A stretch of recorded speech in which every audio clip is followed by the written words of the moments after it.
नहीं, धरती का पुत्र, पृथ्वी का पुत्र, काफी अर्जुन सहस्त्रबाहु, जिसने भगवान दत्ता के वरदान से प्राप्त की है 1000 भुजाएं, वो सहस्त्रबाहु के समान मैं नहीं मानता।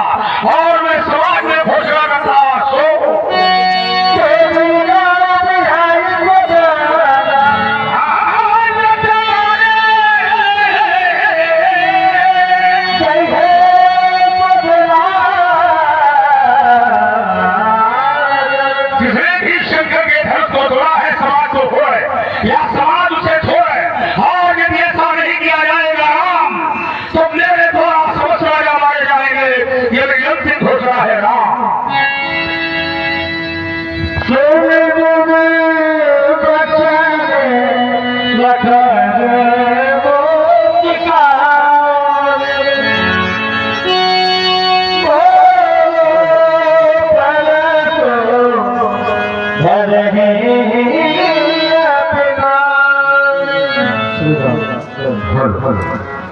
जैसा कि अब आप सभी लोग सुने, बड़ा ही सुंदर तार्किक दिक्कता संवाद आप जिसकी परीक्षा में आप सभी लोग बैठे हैं, जो लोग पढ़े हैं, कृपया आप सभी लोगों से निवेदन है आप लोग आसन ग्रहण करें, इसकी बढ़िया व्यवस्था रखिए।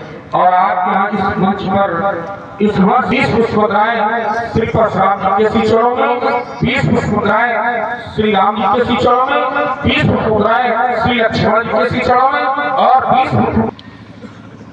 परशुराम जी के द्वारा सेवक धर्म की परिभाषा परिभाषित की जा रही है। सेवक सो जो करे सेवकाई, जब बात आई तो शास्त्रों ने सेवक धर्म की परिभाषा परिभाषित की। सेवा धर्म परम गहना योग योग। सेवक का जो धर्म है वह धर्म योगियों के लिए भी अगम धर्म है। पुनः शास्त्र से पूछा गया इसी धर्म को लेकर के, तो ग्रंथ में बात विशेष कहता है, सेधल जाओ उचित असमोरा और सबते सेवक धर्म कठोरा। सबते सेवक धर्म कठोरा। जितने कठोर धर्म है उन सारे कठोर धर्मों में जो सेवक का धर्म है वो सबसे कठोर धर्म है। तो दो बातें आ गई, सेवक का धर्म योगियों के एवं धर्म, सेवक का धर्म सबसे कठोर धर्म। पुनः शास्त्र से पूछा गया इसी धर्म को लेकर के, तो शास्त्र ने फिर घोष दिया, आगम निगम प्रसिद्ध पुराना और सेवा धर्म कठिन जग जाना, 3 शब्द प्रयोग किए गए हैं। आगम निगम पुराण। आगम शास्त्र, निगम वेद, पुराना पुराण। वेद शास्त्र पुराण तीनों से प्रश्न किया गया सेवक धर्म को लेकर के, तो तीनों का उत्तर केवल एक ही था, आगम निगम प्रसिद्ध पुराना की सेवा धर्म कठिन जग जाना। सेवक का धर्म कैसा बोले कठिन है, तो 3 बातें हो गई। सेवक का धर्म योगियों के एवं धर्म, सेवक का धर्म कठोर धर्म और सेवक का धर्म कठिन। फिर शास्त्र से पूछा गया कि अगर ये सेवा का धर्म कठिन है, कठोर है, तो निर्वाहन करने में कितना कठिन है, कितना कठोर है, कितना भारी है। तो शास्त्र ने कहा कि हर कीर्ति को सेवक धर्म। देखिए थाली मैंने पढ़ी है, समझ में आई होगी, लेकिन सबकी समझ में नहीं आई। पर जिसमें इसका सरलीकरण किया जाएगा तो प्रत्येक व्यक्ति की समझ में आ जाएगा। हर कीर्ति को सेवक धर्म, इसमें पहला शब्द है हर वाले हर भगवान शंकर, हर वाले भगवान शंकर। दूसरा शब्द है गिरी, हर गिरी, गिरी वाले पर्वत। तो शब्द क्या बन गया? हरगिरी अर्थात शंकर जी का पर्वत। और शंकर जी का पर्वत कौन है? सब लोग जानते हो कौन पर्वत? कैलाश। शंकर जी का पर्वत कौन है? कैलाश पर्वत। तो हरगिरी वाले शंकर जी का पर्वत। अब आया गुरु मन भारी, उसी से शब्द बना है गरु, गरुका। कैलाश पर्वत बहुत भारी है, ये सर्वविदित है,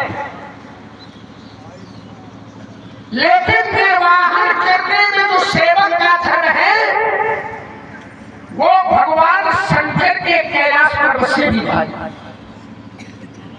कैलाश पर्वत भारी, लेकिन सेवक का धर्म उससे भी भारी। हर कीर्ति को सेवक धर्म, जो सेवक का धर्म है वो शंकर के कैलाश पर्वत से भी भारी। प्रश्न हुआ कि अगर सेवक की पहचान करनी है किनके रंगों से की जाएगी? और स्वामी की पहचान करनी है तो किस रंग से की जाएगी? सेवक कैसा होना चाहिए और स्वामी कैसा होना चाहिए? तो शास्त्र ने कहा कि सेवक कर पद नयन। कैसा होना चाहिए सेवक? कर पद नयन, कर हाथ की तरह, पद पैर की तरह, नयन नेत्र की तरह। सेवक कर पद नयन। और स्वामी कैसा होना चाहिए? पूरे मुख सो साहिब हो। स्वामी कैसा? मुख की तरह। मुखिया कैसा चाहिए? तो कहा मुखिया मुख सो चाहिए, मुख की तरह से। खान पान कर एक और पाली पोषण सकल अंकुशी सहित देखिए आचार्य ने कहा कि मुखिया मुख की तरह होना चाहिए। अब प्रश्न बना कि क्यों होना चाहिए? मुखिया मुख की तरह क्यों होना चाहिए? मुख भोजन करता है, पर ईमानदारी से बताओ मुख भोजन करने के बाद क्या अपने पास ही रख लेता? मुख भोजन करता तो है लेकिन अपने पास नहीं रखता। फिर क्या करता है? सारे अंगों तक पहुंचाने का कार्य करता है। ऐसे मुखिया होना चाहिए। अब आजकल तो जब कभी आवश्यकता पड़ती है तो समाज में मुखिया बनने के प्रत्याशी बहुत दिखाई देते, लेकिन मुखिया बनने के पहले उसका धर्म समझ लेना चाहिए कि मुख की तरह होना चाहिए और अपने पास नहीं सब कुछ रख लेना चाहिए, सारे अंगों तक पहुंचाना चाहिए। आचार्य ने कहा है कि पालई पोषई सकल अंग। और कैसे बोले? शहीद विवेक, विवेक के साथ सारे अंगों का पालन पोषण का एक शब्द आचार्य ने प्रयोग किया है। शहीद विवेक, विवेक के साथ सारे अंगों का पालन। मुखिया के सारे अंग है ये, तो सारे अंगों का पालन पोषण विवेक के साथ करना चाहिए। समाज के किस अंग को कब कहाँ कौन सी आवश्यकता है ये मुखिया को हो। तो जहाँ एक और सेवक का धर्म है, वही दूसरी ओर स्वामी का भी धर्म। और स्वामी का धर्म क्या है? स्वामी धर्म स्वार्थ विरोधु पैर अंध प्रेम प्रबोधु। जो स्वामी का धर्म है ये स्वार्थ का विरोधी होता है, इसमें स्वार्थ नहीं होता, पैर अंधा होता है और प्रेम को बोध नहीं होता।